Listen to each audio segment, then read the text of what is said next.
Hello everyone. Today's video, we're going to talk about replicating SEO objects, not just in the same account, but to another account. And the steps and the permissions that are required is what I'll walk you over in this particular video. So it may seem simple, but believe me, there are a few steps that if you don't do it right, you will spend up a lot of cycles spinning in terms of debugging what is going on. And I'll also show you how to go about check the event and metric so you're notified if there is an error failure. So with this, please like, subscribe, share our channel. And also we have our newsletters that we have put out there. Please go and subscribe to our newsletters. And also please, all this information in this video is also there in the blog. All you have to do is sign up in the blog to be able to do the content and download the source code that I'm going to walk you over in this article. So without further ado, let's get started.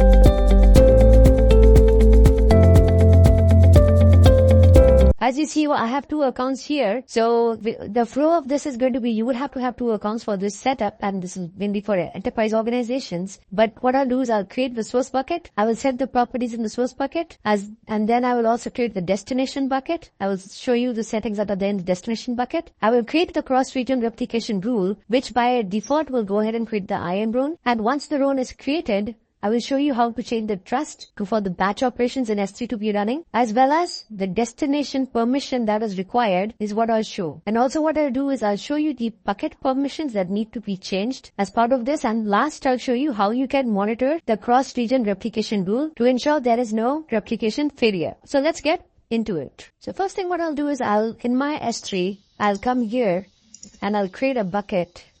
I'll just give it YT source.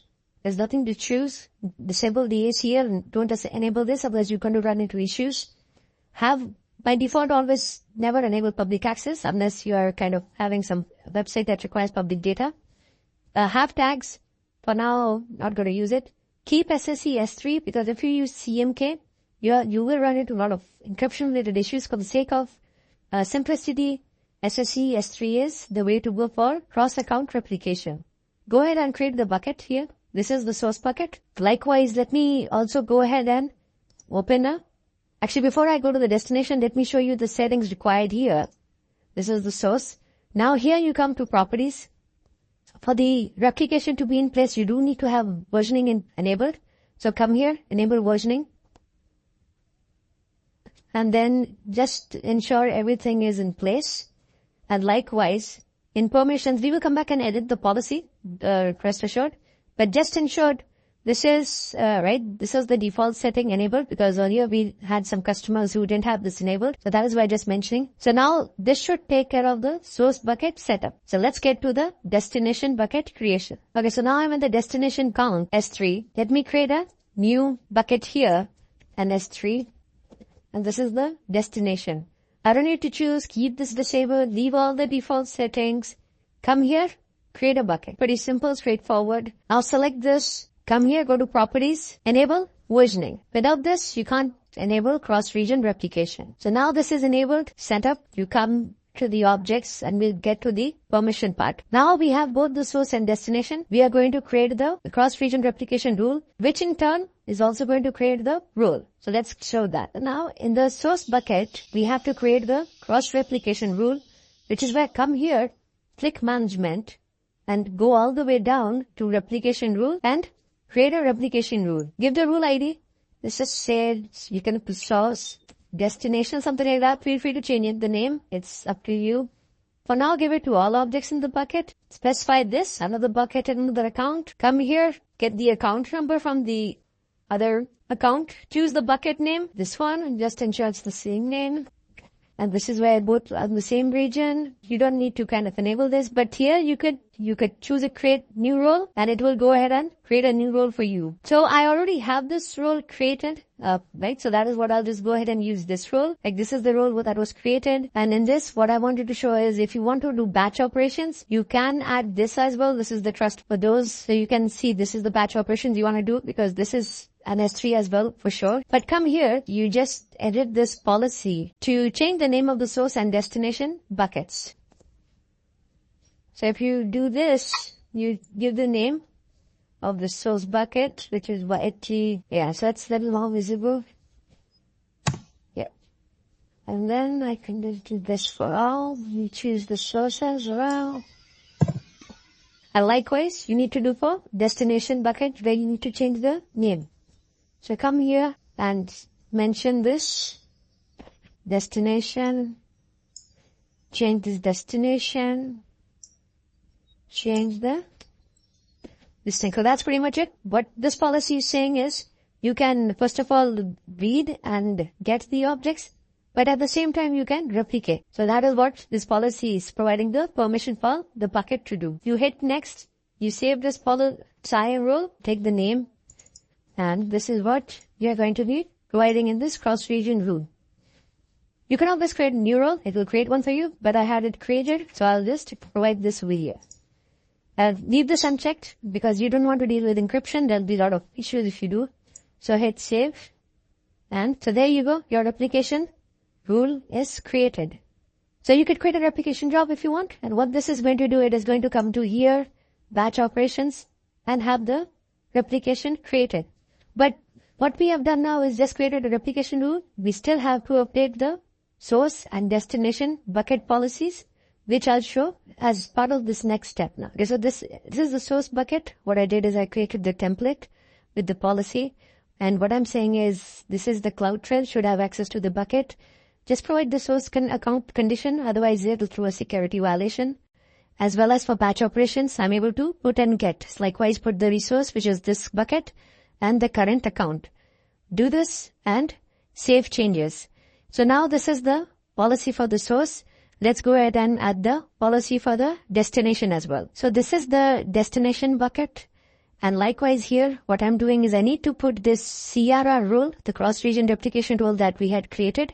So let me go and get the role. So I have the role on with me and I just paste it here. And this is going to be this bucket. I can just change it and save it. So now we have created the role, the source bucket and destination bucket.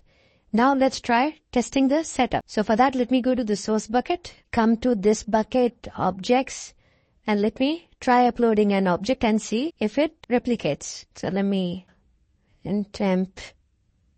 And so maybe this is 0 bytes, it won't work. Let me add some content to the files. So this is the one. I'll just save this data. So put some, so it is not 0 bytes. I come in here and let me remove it and add again. So it is 1 KB and now upload. Now if I close this and go to this object and check the status, here I should see success or at least not error. Okay, it does take time. It can take around 15 minutes for the object to replicate it. This is a small one, but it is currently doing replication. So let's give it some time and we'll resume once the object shows the updated status. So now 10 minutes has passed. If we come here, the object has status has completed. There is no failure. So this object should also be there in the other account's S3 bucket. So let's check it out. So now in the other account, we see this object is also there. So I hope this video provides the policies, the setup required to moving object from one account to another. But now let me also just show you how you can monitor. Now there is too little data in this particular, like ideally what we would need to do is we would come here for monitoring. We need to go to the source, click on the metrics, and in here you could choose the replication rules and you would see the data in here. But because it's only one object, it's a tiny object, there is not much data to show here. So let me pull up another account where you could see the rules that are there and the events that we could use for completing. Okay, so this is another setup. We have this, you could see the metric here where like there's a lot of data for the replication, the latency. You could see the bytes pending replication as well as operation failed replication as well. To expand, I can come here on CloudWatch and this is where I can create custom alarms as well as part of and the notification if I want to be getting an error. So you come here and this is where you see if there's a failed replication, you could click this bell icon here, provide the information. Now this is where you provide the day, the period, and then if you say if the number of errors that you get are probably greater than 100, even one should be enough, but let me just put 100. You provide the in-alarm status, send it to a SNS topic. You could choose the SNS topic, or you could always choose it from the account. But also do one thing as a best practice, give it okay as well. Add a notification, give it okay, because once the alarm is fixed, a lot of times for CloudWatch, the alarms are automatically fixed as well. Like say for EC2, the VM may not be responding. It may respond. So you may want to get an alarm status, but this also lets you get a okay status when the issue is resolved. So you can hit here, you can provide the information and hit next, provide the description of the alarm. This way, if there's a failed replication object, you will be notified as well. With this, I hope this video provides you good information to replicate objects as to one account, as well as how you can do proper monitoring. So we will see you all in the next video. Please like, subscribe, share the channel, and do check out our newsletter as well. Thank you. Have a good day.